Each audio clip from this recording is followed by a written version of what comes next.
Language is the most influential thing in your life, and story is the most important. Welcome to Equal Matters. That intro from my man Cal, the guitar hero, a phenomenal guitarist based in Phoenix, Arizona with the Color 8 bands. He is a guy that has lived a great story. He's a touring guitarist. He's been to Europe. He's been to South America, all across the United States. That's living a great story, which is exactly what I'm obsessed with. When I was a kid, I heard this ad by the United States Navy that said, if someone wrote a book about your life, would anyone read it? And I wanted the answer for me to be yes, because I thought that that was how you live an interesting life, to be interesting enough to put down in a book, which means you got to do interesting things, got to overcome challenges, all the things that we talk about with storytelling. And if you want to become a better storyteller, I got the cassette tape stories for you, because that is where we're headed. Storytelling is everything. And the older I get, the more I realize that we all live a story. And oftentimes, the plot of the story is hidden in the background. And it makes decisions for you in a way, and they're not always great decisions. So I want to take you back in time, because this to me obviously is very personal, that language is the most influential thing, and that story is the most important, because I live by 3 rules. And they're really simple rules.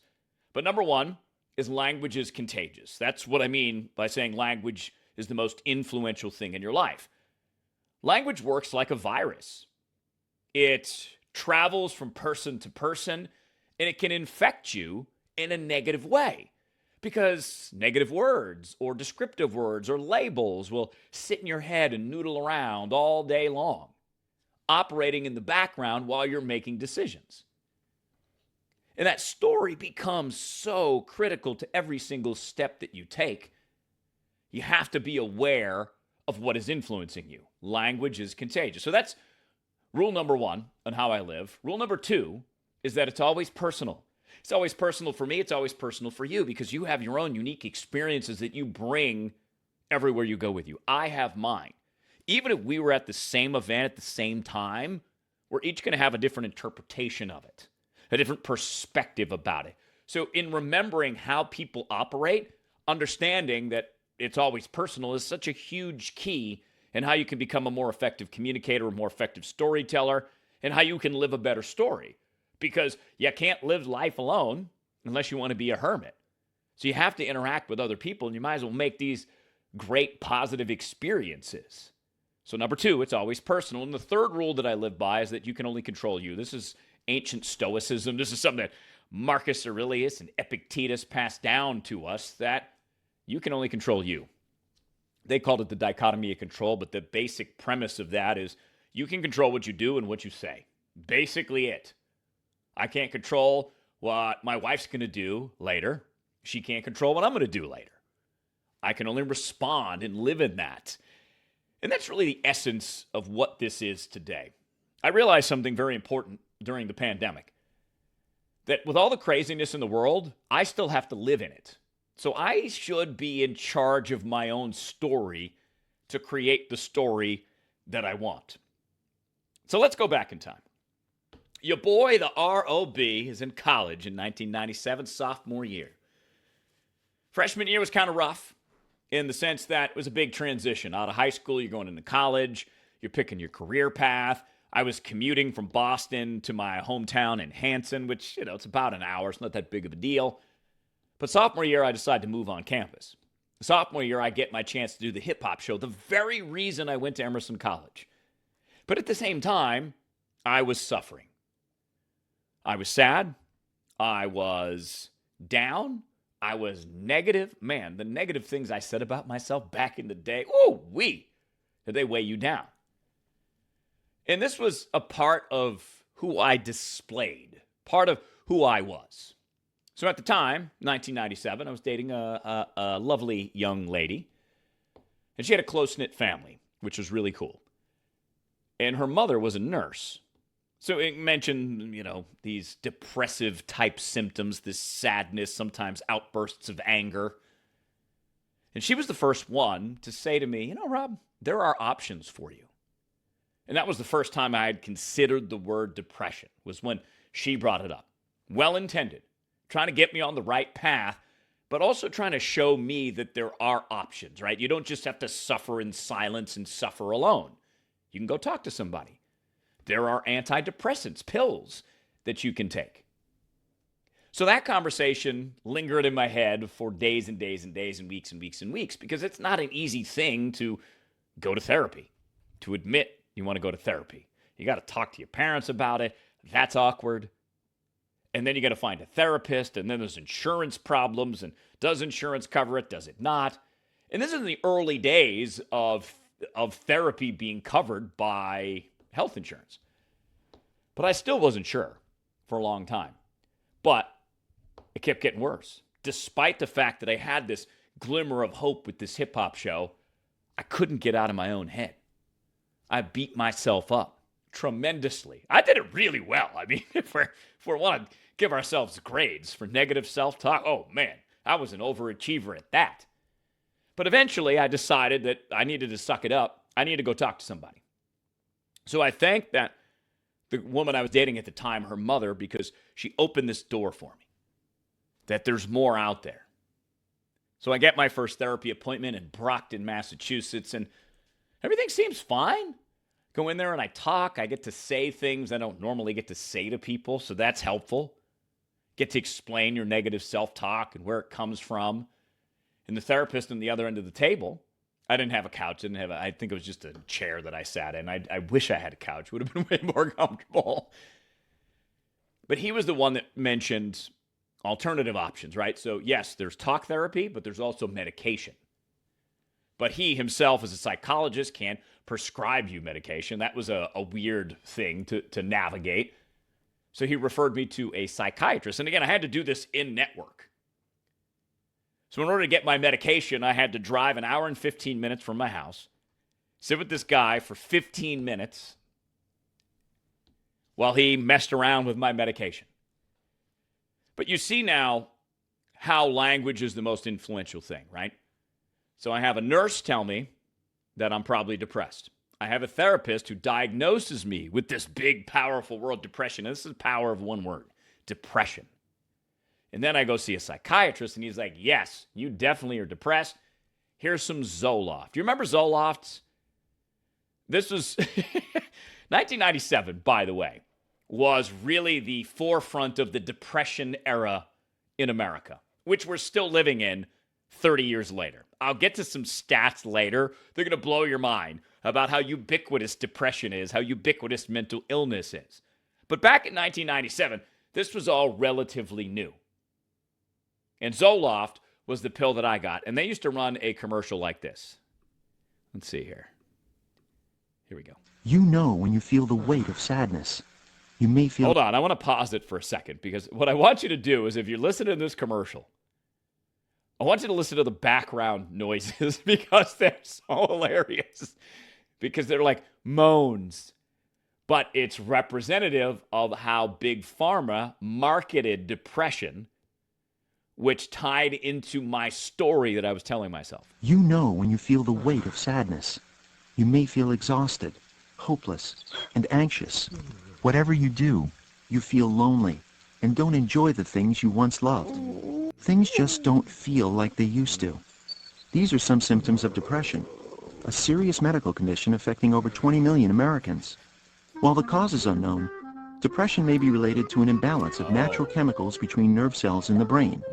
Prescription Zoloft works to correct this imbalance.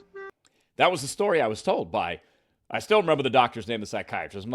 I won't mention his name here. I don't remember my first therapist's name or my second therapist's name, but I do remember his name because it was an awful experience. There's no other way to say that to you. It just was not great. His patient care was not great. His bedside manner, he was uncaring. He was cold. He was weird. But I had to do it because it was one of 2 or 3 options that I had. He was the closest, an hour and 15 minutes away. And I'll be honest with you. Some people tell me that they've had great results with antidepressants. I did not. They were not for me. I tried Zoloft at first, and I felt foggy. I felt gross. I just felt off. And when I brought this to my psychiatrist, he was like, okay, let's up the dose a little bit. You know the game. If you've been on medication, you know the game, right? Because they're trying to figure out where it interacts with you because we're all different. So I go see this guy, and he says, all right, we're going to up the dose of Zoloft. And then we got to a point where we upped it to a certain milligram. I can't remember. And I'm like, it's still not working. I still feel foggy. I still feel more depressed than I did without the pill. So he's like, okay, we're going to introduce a new pill to you, Wellbutrin. So what we're going to do is we're going to taper off the Zoloft, and we're going to add in Wellbutrin. So let's say I was on 125 milligrams of Zoloft. I'm making that number up. I don't know. We're going to drop it to 100. We're going to introduce 25 grams of Wellbutrin. A little cocktail of depression drugs. And as I mentioned, this was the Depression era, the very beginning of it. This is the era when drug companies started to advertise antidepressants. So let's rewind the clock just a little bit to give you the story of how depression became a mental illness that could be treated by psychologists, psychiatrists, and lots of drugs. Lots of drugs. In 1987, the drug Prozac came out. So this is 10 years before I start my mental health journey. And Prozac catches on. More and more people start to go on Prozac. And Eli Lilly, the maker of Prozac, they were like, oh, maybe we should do some advertising, and we'll start in doctors' offices. And what they did is they put flyers up, and they'd put these pictures in magazines that are in doctors' offices talking about the Prozac promise. Oh, yeah. Because what it says right here on this ad is Prozac, it delivers the therapeutic triad of convenience, confidence, and compliance. Oh, so doctors, here you go. So Eli Lilly stands to make a lot of money on Prozac because they're the first one out. They're like, oh, we got the first antidepressant. All we need to do is find people who are depressed. Who do people go see at least once a year? The doctor. So the Prozac promise, is part of a quote-unquote education campaign for doctors. So that when they talk to patients, they might say, so, are you feeling sad lately? And a lot of people are going to say, yes, I'm feeling sad. Well, there's some options for you. Prozac. Take some Prozac. So that ad comes out around 94. And around this same time, a couple of books come out about Prozac. First one came out in 93, written by a psychiatrist named Peter Kramer. Listening to Prozac, a psychiatrist explores antidepressant drugs and the remaking of self. Oh, so you see what I'm saying? How language is the most influential thing in your life. Because let's imagine you're sad. Let's imagine you talk to your doctor. Let's imagine you go to Barnes & Noble and you see this book, Listening to Prozac. And you pick it up. And in that, from a psychiatrist, an expert's point of view, someone with an advanced degree, they write a book about how you get to remake yourself with a drug, how you get to rewrite your story by taking a drug. And again, I'm not trying to downplay this because it's probably worked for people, but this stuff did not work for me. And then another book came out. And this book was even more popular. This was the book that really vaulted Prozac into the mainstream, a memoir called Prozac Nation by Elizabeth Wordle. And you can even see there, if you're looking at the video feed, Young and Depressed in America. And this came out in 94, and they later made a movie about it based on that book. That became more normal, right? So this is like 3 years before I go through this. So it's right on this cusp of this explosion of the economy of mental illness and depression. And I want to note the frequency in which I heard the word depression. I already mentioned from a nurse, from a therapist number one, from a psychiatrist. So after about a year, a little over a year, I'm really getting into the groove with therapy. I'm like, okay, this talk therapy is getting somewhere. It gives me a place to talk. It gives me a place to unload, so to speak. And it's a place that was accepting, but it didn't offer a ton of solutions. We'll get to that later. But about a year and a half in, my therapist tells me that he's moving. He's got a new job. He's moving across the state. Sorry, see you later. So I have to start over with a different therapist. Therapist number two. Therapist number two also liked to use the word depression. So I'm getting the word said to me, depression, as in that's what I am. This is a label that I should assign to myself by, what's that? 2 therapists, a psychiatrist, and a nurse. So there's 4 people. But they're not just people, they're experts. They're all in the medical field. So of course I think that they know more than me, and in probably many ways they do know more than me. But they don't know me as well as I know me.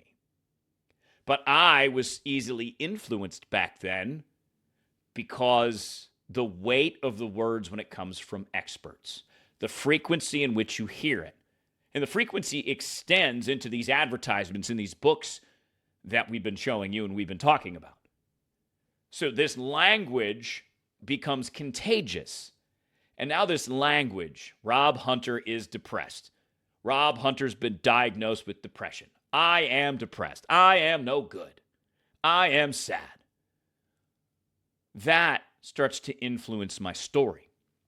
And the story is how you live. There's no other way to say that. If you think about your life as a story, like a movie or a book, how does it measure up? And I'm not saying you have to do it like a reality show and you have to live life with all this fake trauma, but life is the same as story. There's a journey. There are obstacles that get you in the way. And then you get to decide how persistent you are to get over the obstacles to finish the chapter, to finish the story, to finish the movie. That's the essence of living to me. So I carry this story around with me for 20 years. As I mentioned, story is the most important thing in your life. It's working in the background even when you're not paying attention to it. Because here's the reality of what happened based on this. This story that I was depressed, it made me think that I can't help it. Nothing I can do about it.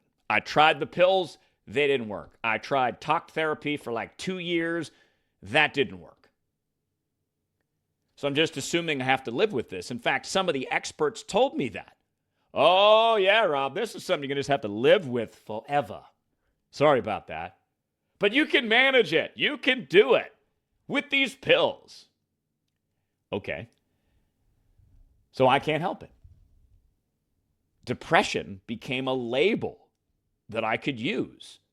And because it became a label, it became a way of life, but it also became an excuse. The excuse to make poor decisions. Excuses when I continued to make the same poor decisions again and again and again. And you can't get out of this cycle because this story, you're reinforcing it all the time with the frequency of the language and the frequency that your mind revisits the language from the experts, the nurse. And again, they're well-intended. I'm not knocking therapy, but I am knocking it to some degree because not all of it's good. Not all of it's helpful. Not all of it actually helps you with the tools and how your mind works and how to take control of your mind. But that's a story for another day. Going back to the story being the most important thing, I'm living depressed, telling myself I can't help it, labeling myself, excusing my poor behavior because I just can't help it. And this was the story that I was living. So even though over the 20 years I had a very successful career in radio broadcasting, I was a talk show host in 6 different states in this country. I filled in on various radio stations. I quit my job at the end of 2023 in Phoenix, Arizona as the #1 rated afternoon show in the town. So I had a very successful career, but this story of depression was still running around in that background, and that was the story that I was living. I wasn't even appreciating the career accolades. I wasn't appreciating some of the awards that I got, the rating increases that I brought to the table. I was living in this place that no matter what I did wasn't good enough. So that was my story. Until one day, 20 years later, 2017, and maybe it's 2018, Amy, my wife, comes to me, Mrs. H, and she says, I have tickets to this event in Los Angeles. Would you go with me? I said, of course I'll go with you. I don't know what the event is. I don't even ask. I'm just like, yeah, I'm in for it. I'm in for the ride. So we go to Los Angeles, and it's a personal development conference put on by a woman named Mary Morrissey, who is phenomenal. Just a super, super cool lady. She gets on stage, I think it's the second day. It might be after lunch. And she says, "Your thoughts are not your own." And I'm sitting towards the back of the room, and I'm like, what? What does that mean? How would my thoughts not be my own? And she went on to explain what I just explained to you. That sometimes you pick up a word from an expert, a medical professional. You pick up a word from your mom or your dad or your uncle or your aunt. You pick up words from your friends. And those thoughts, those words, are not yours. They're just something you carry with you. Again, language is contagious. That's what this is. And I was very taken by this idea that my thoughts are not my own. And what stuck with me from that is that when a negative thought would come in, one of those depressive thoughts would come in, I would just tell myself, your thoughts are not your own. And what that would do is it'd give me a second, because that's really the start of a mental health journey, wherever you're at now, versus the reaction you want to have to a stimulus. Maybe it's traffic, maybe it's a spouse, maybe it's a friend, maybe it's, who knows, a neighbor that has barking dogs. I do have those, by the way. Very loud, very annoying, 10:30 at night, barking dogs. But nonetheless, that second that you can give yourself allows that thought to just kind of pass through. And at first, it takes a long time. It takes more than a second. It's like a battle. It's like an arm wrestling match where you're like, negative thought. And you're like, my thoughts are not my own. Negative thought. My thoughts are not my own. So it's this back and forth. But eventually you win. You win that arm wrestling match. That is when you can start to rewrite your story. And that's exactly what happened to me. And I started by rewriting my story. After I heard this, your thoughts are not your own, this became really a daily practice for me, and it still is in many ways. That no matter what I think, even if it's like I want to pat myself on the back, or I'm like, oh my God, Rob, that was such a great podcast. I'm like, come on, bruh. Your thoughts are not your own. You know, sometimes you got to stay humble, right? So your thoughts are not your own allowed me some space to let things float through and not get stuck, because those negative thoughts would be like a loop. I don't know if you can experience the same thing, that if you do something wrong and you spiral, and it might be like 3 days later, you're still feeling bad about it. And that is what I realized, that it's time to rewrite my story. So one of the first things that I did when I started to rewrite my story is I went back and I looked at my life, including 1997, including being influenced by the word depression. And that when rewriting my story, I understood that language is contagious. So I started to write a different story of my past. I looked at all the career successes that I had. I looked at the willingness to go anywhere to pursue my dream. I went from Boston to Florida, back to Boston to New Orleans, got flooded out during Hurricane Katrina. I was there, went to Atlanta for a little while, ended up going to New Mexico, was there for about a year before I moved to Phoenix, which is where I still live almost 20 years later. I'm like, it's just phenomenal to look back now and rewrite the narrative of my own story and be appreciative and be happy. And even if I look at that period of being 19 years old and it being the lowest point in my life, I still can go back and appreciate that, because it's part of the story. It's part of what I overcame. It's part of my willingness to keep going that makes me who I am. And that's the story I continue to live to this day, because after I rewrote my past story, I really stepped as into the main character role as I could in my own life. So I ask that question to people all the time. Do you feel like you're the main character in your own story? Main characters are the reasons stories exist, the reasons we watch movies, the reasons we read novels. Because the world happens and they have to live in that world and they have to figure their way through that world and they have to take the right action steps. So I think about life as a story in that regard. And I was able to do that because I could go back and I could use the storytelling elements, things like theme and characters who help you and characters who get in your way, obstacles, raising the stakes. And you can look at all of the things that happen in your life and you can say, man, not bad. Not bad, Rob Hunter. Not bad. Because you see things in a different perspective when you rewrite your own story. It's like you zoom out, which is exactly what I did. I zoomed out and I looked back over my life and I was like, oh, okay, it's a pretty good life, Robbie. Pretty good life you've lived so far. Let's keep it up. And I say that to you now because I no longer call myself depressed. Even though I thought that was a label I had to live with forever, even though experts told me that that is something I'm going to have to live with forever, it is not. Because there are multiple ways to solve problems. There are multiple ways to manage mental illness. The one that worked for me was rewriting my story because it turns out the story was more powerful than the drugs. The story I was telling myself was more powerful than the talk therapy. Rewrite the story, take control of my story, my life, no longer needing to use depression as an excuse for poor behavior. Now I look back at that poor behavior and I say, okay, I had some challenges. I had challenges for sure, like we all do. But it's what I do now that matters. It's not what I did in the past. It's what I learned from the past by rewriting my story that I can apply now to create an even better story, to live a better life. And I bring all of this up because the statistics, and I got my whiteboard behind me. I do all my work on whiteboards. My coaching clients, we bust out the whiteboards because it helps you see things and connect dots. And on the bottom here, where I'm pointing right now, I have the 2026 stats. And this is just really going to focus in on how big of an economy this is. And I bring that up to go very back to the beginning because in 1997, when the Depression era was beginning, we now live in a place where everyone has a mental illness. And everyone likes to run with their own labels. It's like how many labels you have means something in modern currency, in social media circles or whatever. But let's look at the industry behind this. Because the industry is influencing people's stories. Because there's money at play. I have a friend who's a congressman. He's running for governor in the state of Arizona.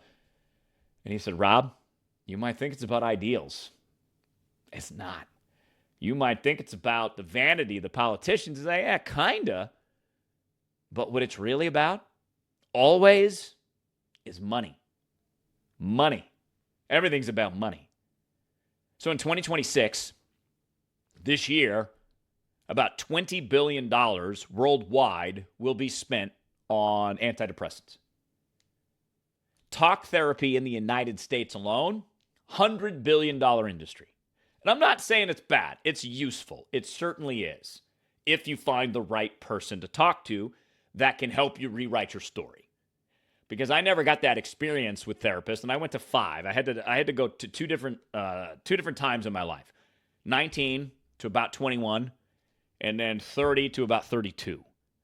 And I got diagnosed with depression again at the age of 30. So if you want more proof how story is the most important thing in your life, that's it. And how you can hang on to things. So from 19 to 30, I made like no improvement doing what I was supposed to do. So it was time to rewrite the story. Because that $100 billion on therapy is a lot. It's a lot. And if the experience was like mine, it leaves you something lacking, right? You're like, it's not so good.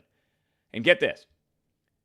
45 million Americans are on antidepressants. 45 million. That's a lot. This gets crazier. 1 in 4 college kids, and they did an age range bracket of people slightly over college, 18 to 24.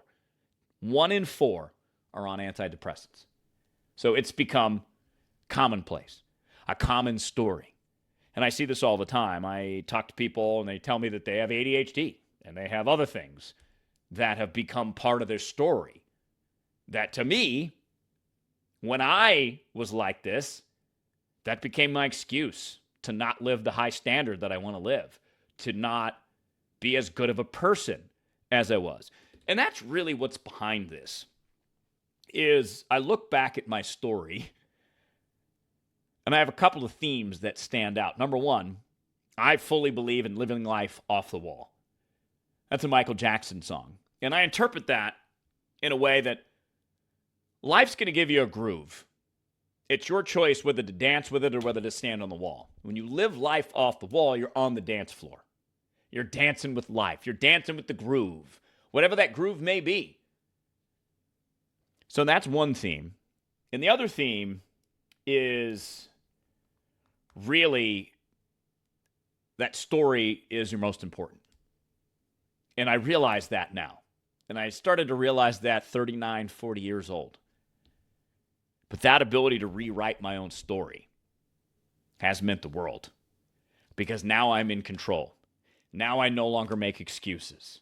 Now I own up to my own responsibilities because I have set a standard for my life. A standard that it is a great story. And it continues to be. For example, last year I went to Africa and it blew my mind. To me, that's living a great story. That doesn't mean that going to Africa is your thing necessarily. But being adventurous, trying new things, that's how you continue to write new chapters in your story. Because if we go back to the very beginning and we think about how language influences us, something's influencing you right now. Someone is influencing you right now. And it's great to take counsel. It's great to take advice. It's great to listen to everything. But if you create your own filter system, you can manage through all that language that's trying to influence you. People that are trying to get you to say yes. But are you really a yes? That's up to you. And you only know that when you're in your own story and you're living in your own story. So this adventure, this journey, this story continues. But helping me understand how to live that better story was learning how much language is contagious. And I'll go back to those other two rules. Because once I learned that language is contagious, yeah, I'm still susceptible. I'm still gullible. We all are. We're still liable to be influenced by outside sources. But we are entering a time where information is going to become flying at us. If you paid any attention to news about the war in Iran, it was very hard to tell the truth. Very hard to determine who is spinning and who wasn't and who still is and who isn't. It's very hard to determine what actually is happening in Iran right now in relation to the United States. So I bring that up because your ability to sift through this and write your own story has never been more important. And that's what we do here. That's what we're obsessed with, helping you live your great story. And it's something else I learned. Telling better stories helps you live a better story. Storytelling is the most valuable communication skill that you have. So I invite you to go to cassettetapestories.com if you want to shore up your storytelling abilities. And what do I mean by telling better stories helps you live a better story? Telling better stories, I'm going to give you two contexts. I'm going to give you an executive that I work with. She started telling stories in big meetings, stories about her own life, but stories about successes that she's seen in her years of corporate in HR. And she's telling these stories of successes and learning development and how someone who started as an entry-level employee took the internal training and became the IT manager within like 5 years. He improved his life. The company saved a bunch of money because they were able to hire internally and move him through. It worked out great. So she gets to tell that story. And it's working because she already got promoted. And she's being eyed for another one. Business owners that I work with. I work with several who are doing okay, doing good, but they know they can do better. And we look at everything. And what we found was that when the business owners still tell stories, same thing that we talked about with the executive, tell a story about the transformation a client went through, people get it. Story about why you do what you do, people get it. And when people get it, they want to work with you. So that's how stories create living a better story, because they open the right doors, and that business growth can go anywhere. For example, one of the business owners that I work with got to speak at Sundance. How cool is that?